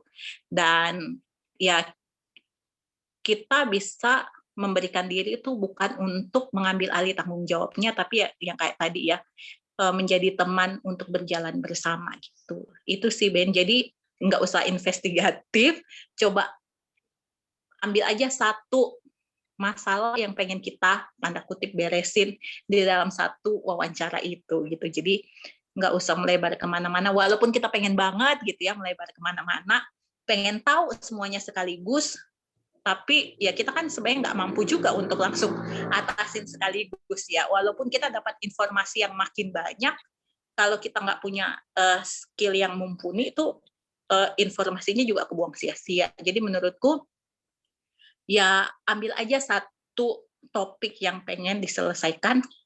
Tapi kalau akhirnya dia ceritanya banyak banget, itu sebenarnya jadi masalah juga. Kalau ceritanya banyak banget dan kemana-mana, itu yang salah satu juga sulit, tapi walaupun ceritanya banyak kemana-mana, coba aja ambil satu yang mau kita fokusin. Gitu, itu aja sih Ben. Oke, thank you Kak. Sama-sama. Oke, selanjutnya ini ada Kak Esther dan Kak Flora. Kak Flora dulu deh mungkin, dipersilakan Kak Flo. Oke, terima kasih Ernest. Ya, aku mau tanya ini Kak. Tadi kan aku tertarik itu tentang gimana, karena aku seorang guru juga dan sudah punya anak kecil gitu ya. Dulu pernah ikut pelatihan gitu yang dibangun emosi yang harusnya dibangun untuk anak-anak di usia golden age terutama ya. 1-5 tahun itu katanya kan emosi-emosi positif gitu ya. Nah, sedangkan dalam kehidupan ini walaupun masih kecil sebenarnya kan ya kayak yang Kak Fani tadi sudah jelaskan gitu ya. Ya nggak cuman, walaupun dia masih kecil, nggak cuman hal-hal baik saja, hal-hal menyenangkan yang harus mereka dapatkan gitu kan. Yang jadi pertanyaan saya, ya memang benar harus banyak memori-memori yang positif supaya nanti ketika dewasa katanya dia terbangun baik gitu ya, emosinya bisa jadi manusia yang bahagia gitu. Tapi kadarnya itu maksudku sebatas mana kadar untuk anak-anak ini di usia terutama usia dini ya untuk menerima emosi atau mengeluarkan emosi negatif mereka gitu. Batasnya gitu semana, dan terkadang kayak yang tadi sudah dijelaskan gitu, termasuk defense mechanism tadi kan takut gitu ya. Nah ini aku agak-agak bingung nih, kita kan menciptakan anak kita untuk tidak jadi penakut gitu ya, tapi takutnya salah juga, akhirnya jadi mereka emang ini emosi mereka ya, orang takut itu kan beda-beda ya, dan anak-anak itu macam-macam gitu takutnya. Kadang-kadang kami sebagai orang tua ataupun guru takutnya salah gitu dalam kasih kasih kasih sikap atau kasih masukan atau cara mengatasi itu kepada anak-anak gitu. Takutnya salah, akhirnya ya gitu jadinya nanti terbangunlah generasi-generasi yang tadi gitu itu. Jadi itu yang pertanyaan saya. Makasih ya Kak. Oke, thank you. Sebenarnya paling baik adalah pola asuh otoritatif kan. Pola asuh otoritatif itu adalah pola asuh yang balance antara demanding itu tuntutan dan juga kasih sayang atau perhatian gitu ya. Tapi kan sebenarnya anak-anak itu di dalam masa-masa pertumbuhannya kan sebenarnya juga ada step-stepnya gitu ya. Kayak misalnya 0 sampai 2 tahun tuh dia kan masih belum bisa apa-apa. Maksudnya dalam artian dia sebenarnya masih belum terlalu ngerti kan dengan perintah sebenarnya. Tapi kita bisa tolong dia. Nah, menurutku yang paling awal harus dibangun tuh trust. Jadi ini tuh basic hal yang harus dimiliki antara anak sama orang tua gitu ya. Jadi yang pasti dia harus trust dulu sama kita gitu. Dia trust bahwa kita itu akan mengasihi dia apapun yang dia lakukan gitu ya. Jadi kita harus tolong dia untuk trust sama kita gitu. Jadi trust kayak misalnya kalau dia buat salah, ini juga sesuai dengan pertumbuhan anak ya. Jadi kayak misalnya kalau anak 0 sampai 2 tahun kan nggak bisa dinasehatin panjang lebar kalau dia buat salah. Jadi cuma bisa dikasih tahu nggak boleh, itu salah gitu ya. Nggak bisa tuh dikasih alasan karena lalalalah. Nanti kan baru masuk usia 5-6 tahun mungkin dikasih alasan yang sederhana, baru nanti makin ke atas baru dikasih alasan yang kompleks gitu ya. Jadi menolong anak tuh sesuai dengan perkembangannya sih memang. Jadi ketahui dia di dalam fase yang mana dulu. Kalau dia masih 0 sampai 2 tahun, ya kalau dia deket-deket api, deket-deket atau pegang pisau, ya memang harus langsung diambil terus dijauhin. Nah dari situ kan kita bisa kasih tahu itu nggak boleh. Mungkin cuma bisa sampai di situ. Karena kalau kita kasih reason-nya apa-apa kan dia belum ngerti gitu ya. Nanti makin ke atas baru bisa dikasih reason gitu. Jadi menurutku harus sesuai dengan tahap perkembangannya sih gitu. Jadi kalau menolong secara emosinya adalah bangun trust-nya, dan ketika dia melakukan hal-hal yang tidak seharusnya, ya kita bisa tolong dia pakai bahasa yang benar gitu ya. Jangan menurutku sih jangan takut untuk explore cara menegur dan cara untuk nolong anak gitu ya. Aku suka banget lihat cara-cara pengasuhan anak gitu ya, terutama mungkin yang dikemas oleh orang Korea tuh dengan apa sih variety show-nya Superman Return gitu ya. Di situ tuh psikolognya cukup menolong bagaimana cara mengasuh anak gitu ya, bagaimana cara mengatasi masalah-masalah pada anak sesuai dengan tingkat umurnya gitu ya. Jadi untuk nolong anak tuh boleh dengan cara main gitu. Jadi kasih tahu anak dengan cara main gitu ya. Jadi kalau kita mau bangun rasa takut anak yang sehat, mulai dengan cara main gitu ya. Jadi kayak misalnya suka apa gitu, binatang-binatang, kita bikin cerita gitu dari binatang-binatang bahwa misalnya kalau dekat-dekat sama ini itu nggak boleh, karena kalau dekat sama ini dikasih contoh, misalnya dia jatuh kalau main di tinggi-tinggi gitu. Terus kalau dekat-dekat api nanti kebakar nih singanya kalau main di api gitu. Jadi harus sesuai dengan tahap perkembangan sih. Jadi rasa takut itu kan juga sebenarnya ada tahap-tahapnya gitu ya, sesuai dengan pola pikir anak gitu. Jadi aku nggak bisa kasih yang spesifik banget karena ini sangat spesifik berdasarkan tahap perkembangan anak. Tapi yang paling pertama adalah harus ada trust dulu antara anak sama orang tua. Terus yang kedua, terapin pola asuh otoritatif. Pola asuh yang seimbang antara kasih sayangnya dan juga tuntutannya. Tuntut anak, aku pernah lihat orang yang sangat rohani itu ngajarin anaknya yang baru umur 4 tahun tentang pelayanannya dia. Jadi dia ajarin anaknya tentang pelayanannya dia. Dia bilang, Mama sekarang mau penginjilan kepada Abang Beca itu. Dia bilang itu kepada anaknya yang 4 tahun. Anaknya pasti nggak tahu dong itu apa gitu ya. Kita harus tahu bahasa anak-anak gitu ya. Jadi untuk nolong dia, tahu kadar marahnya, tahu kadar ketakutannya dengan baik, yaitu harus sesuai dengan tahap perkembangannya. Dan yang paling penting sih sebenarnya harus terbangun antara anak dan orang tua itu rasa trust.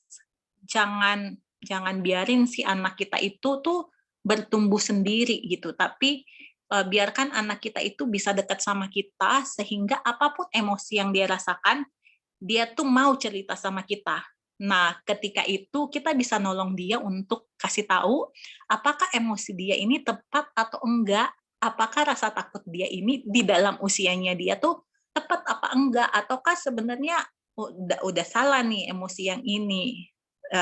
Emotional validation-nya juga harus diterapkan gitu ya. Jadi ya seperti tadi aku bilang ya, kalau dia takut, misalnya takutnya ada sebenarnya anak-anak yang takut banget sama binatang. Sebenarnya itu karena orang tuanya tidak pernah menolong dia untuk melihat binatang dari kecil gitu ya. Nah itu bagaimana itu kan sebenarnya takut yang nggak perlu kan, karena ya binatang misalnya kucing yang atau kelinci deh yang nggak terlalu berbahaya kan sebenarnya bisa dielus-elus, tapi ada anak kecil yang bahkan ngelus kelinci aja tuh dia nggak bisa gitu ya. Nah itu kan bisa ditolong dengan cara-cara yang sederhana, dengan kita dulu yang elus, kalau dia masih jauh-jauh ya kita elus-elus, terus nanti mungkin kita coba main-main sama kelincinya sampai di akhirnya tertarik gitu ya. Jadi untuk mengatasi ketakutan yang nggak pada tempatnya, mulai dari kita sih. Kita dulu yang mulai untuk turun ke bawah gitu, turun ke anak-anak itu untuk kasih contoh bagaimana ngatasinnya gitu ya. Jadi bagaimana cara nolong anak-anak sesuai dengan tahap perkembangannya ya. Pertama, pola asuh. Kedua adalah kasih contoh.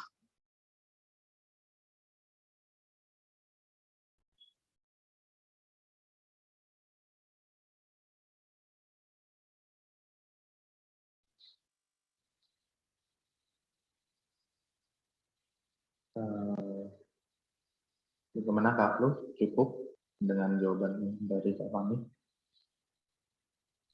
Iya, oke, cukup. Makasih, Kak. Sama. Ya, selanjutnya ini pertanyaan terakhir ada dari Kak Esther. Dipersilakan Kak. Masih boleh ya berarti ya? Udah malam soalnya. Faninya udah jam 10. Nggak apa-apa Kak, udah biasa.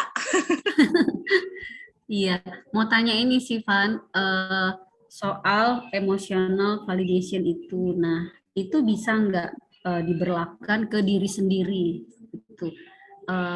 Apakah kita nih ya bisa menerima dan memahami emosi kita sendiri tanpa asumsi? Kalau ini kan kita menerima dan memahami emosi orang lain tanpa asumsi kalau dari pengertian tadi. Nah, kalau itu ditempatkan ke diri sendiri, bisa enggak gitu. Terus yang kedua tentang self talk gitu ya.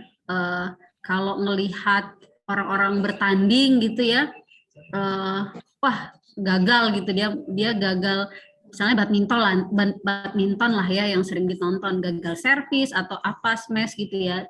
Terus kita lihat ngomong sendiri, itu kan katanya dia lagi self talk. Nah, itu dia sedang toxic positively atau bagaimana gitu. Itu sih. Terima kasih. Oke Kak, kalau yang pertama emotional validation bolehkah dipakai kepada diri? Oh boleh banget sebenarnya Kak. Cuma masalahnya adalah terkadang pribadi yang paling susah untuk kita kenali itu adalah diri kita sendiri. Itu masalahnya gitu ya. Kadang-kadang kita bisa dengan mudah untuk melihat apa yang orang lain rasakan gitu ya, karena kita bisa tanya lebih dalam kan. Tapi untuk diri sendiri itu kadang-kadang susah banget sih, kayak untuk tanya kepada karena memang kita nggak terbiasa ya, nggak pernah terbiasa gitu ya untuk tanya kepada diri, kamu tuh ngerasain apa sih, terus kenapa sih kamu merasakan ini gitu. Jadi emang nggak mudah sih Kak, memang nggak mudah untuk emotional validation kepada diri gitu. Nah biasanya di counseling ini adalah salah satu cara yang harus banget dilakukan kepada penyintas penyakit mental, ya emotional validation kepada diri sendiri dengan cara apa? Journaling, nulis gitu. Jadi bagaimana cara emotional validation kepada diri itu salah satunya dengan tulis gitu. Jadi kita journaling emosi kita. Jadi biasanya kalau yang punya penyakit mental itu kayak misalnya depresi atau OCD atau ya penyakit-penyakit yang cukup bermasalah itu biasanya bagaimana cara emotional validation diri kan dari orang penting banget, diri juga penting ya dengan journaling Kak. Jadi dengan journaling itu kita tulis emosi, khusus emosi gitu ya, emosi sama pikiran mungkin. Jadi coba tulis gitu ya, apa yang kita rasakan, terus kenapa kita merasakan itu, terus apa yang kita pikirkan, kenapa kita memikirkan itu gitu. Dan ini harus dibiasakan sih Kak. Jadi awal aku kuliah konseling tuh ya aku nggak biasa kan untuk merasakan itu gitu ya, karena staf perkantas harus dituntut kuat gitu. Jadi aku nggak biasa, tapi dengan aku konseling, konselorku tuh mewajibkan aku untuk journaling. Nah dari situ aku belajar bisa mengenali emosiku gitu ya. Jadi ternyata aku kalau marah, aku bisa marah kepada satu teman pelayanan gitu ya, dan aku nggak tahu kalau aku itu marah sama dia. Tapi dalam konseling itu dan setelah aku tulis sehari-hari aku gimana, aku hanya bisa mengenali bahwa aku tuh marah sama dia karena apa? Ketika aku WA-an sama dia itu, jantungku tuh berdebar-debar gitu dan nggak bisa berhenti debarannya kalau aku WA-an sama dia. Ternyata aku marah gitu sama dia. Nah, setelah aku mulai belajar journaling dan aku ekspresiin bahwa aku sebenarnya marah sama dia, itu rilis sih. Jadi aku bisa mengenali, oh, aku marah tuh ternyata sama dia. Dan ketika aku bisa emotional validation diriku sendiri gitu ya, aku akhirnya bisa melihat dia tuh sebagai pribadi yang, oh, aku punya konflik terselubung ternyata sama dia, dan akhirnya bisa diatasi gitu ya konflik terselubung itu, dan akhirnya ya aku juga bisa melihat bahwa dia juga adalah satu orang yang butuh untuk ditolong dan dikasihi gitu sih Kak. Jadi emotional validation diri itu bisa banget Kak, cuma memang susah karena kita terbiasa untuk pakai topeng, kita terbiasa untuk toxic positivity kepada diri kita ya, karena ya kita nggak mau terluka kan, kita nggak mau sakit gitu ya. Nah, bagaimana cara mengatasinya? Ya journaling, itu yang pertama. Terus yang kedua, ini bisa dilakukan sekaligus atau mungkin yang pertama doa kali Kak. Yang pertama itu doa gitu ya, menyatakan kepada Tuhan secara jujur. Terus yang kedua journaling gitu. Jadi kalau aku biasanya dua-duanya langsung gitu ya. Jadi kayak aku journaling dulu, terus aku doain apa yang aku journalingin gitu. Atau bisa aku doa dulu kalau memang benar-benar, biasanya kalau aku benar-benar nggak tertahankan gitu ya emosi-emosiku, biasanya aku doa dulu, setelah aku doa aku journaling.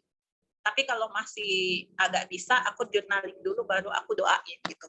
Jadi itu dua hal sih Kak yang biasanya aku lakukan untuk emotional validation diriku. Terus yang kedua tadi apa ya Kak? Aku lupa. Self-talk, tentang self-talk. Oke, self-talk itu sebenarnya juga di konseling itu bisa dilakukan gitu ya. Itu apakah itu toxic positivity atau enggak? Menurutku itu jadi salah satu defense mechanism sih Kak. Itu salah satu defense mechanism atau ya defense mechanism untuk menolong saat itu gitu. Tapi kan sebenarnya para atlet itu kan cuma in the moment itu kan, mereka mengencourage diri mereka, yuk kuat yuk, bisa yuk gitu ya. Tapi kan di luar lapangan mereka tuh enggak melakukan itu.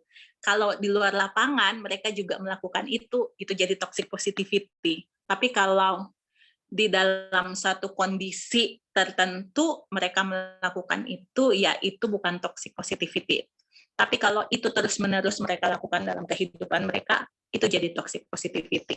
Self-talk itu penting, dan itu juga ada di Mazmur kan gitu. Jadi self-talk itu juga baik banget sebenarnya untuk diri, karena itu juga sebenarnya salah satu cara untuk mengenali diri ya. Ini dalam artian self-talk umum ya Kak, bukan cuma menyemangati, tapi self-talk kepada diri untuk mengatakan, kamu kenapa misalnya merasa sedih hari ini, kamu baik-baik aja enggak, kamu bahagia enggak, oh ya aku mau kasih saran gitu ya buat kita semua, rekan-rekan gitu ya, yang terlibat dalam pelayanan, boleh enggak ya kita kalau ketemu orang, tanyanya, jangan tanya body shaming gitu ya, kayak misalnya, kok kamu gendutan sih, kok kamu kurusan gitu ya, atau misalnya apa kabar, itu kan klise banget, boleh nggak ya kita tanya gitu ya, ini salah satu emotional validation, kita tanyanya, are you happy today, apakah hari ini kamu bahagia gitu.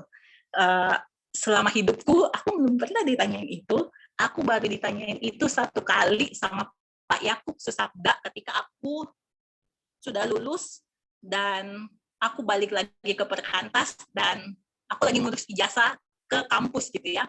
Ketika ketemu sama Pak Yakub, pertanyaannya adalah, are you happy gitu ya. Itu tuh nyentuh banget karena bagiku aku nggak pernah ditanyain itu gitu ya. Biasanya cuma ditanyain basa-basi, apa kabar gitu-gitu. Tapi ditanyain are you happy tuh ada ya orang yang care sama emosiku gitu. Dan beberapa waktu juga lihat di TikTok gitu ya. Jadi di TikTok itu ada satu anak muda yang mengatakan kenapa semua orang cuma bisa ngejudge, cuma bisa nanyain basa-basi, tapi nggak pernah ada yang nanyain ke gue apakah kamu bahagia gitu ya.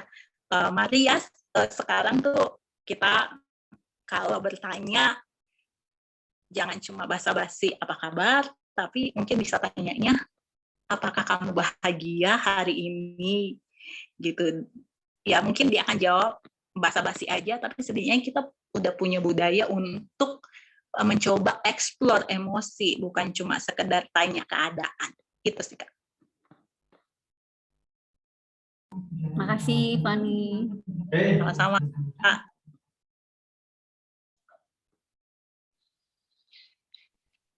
Ya, cukup ya untuk teman-teman, berhubung waktu kita sudah terlampau malam.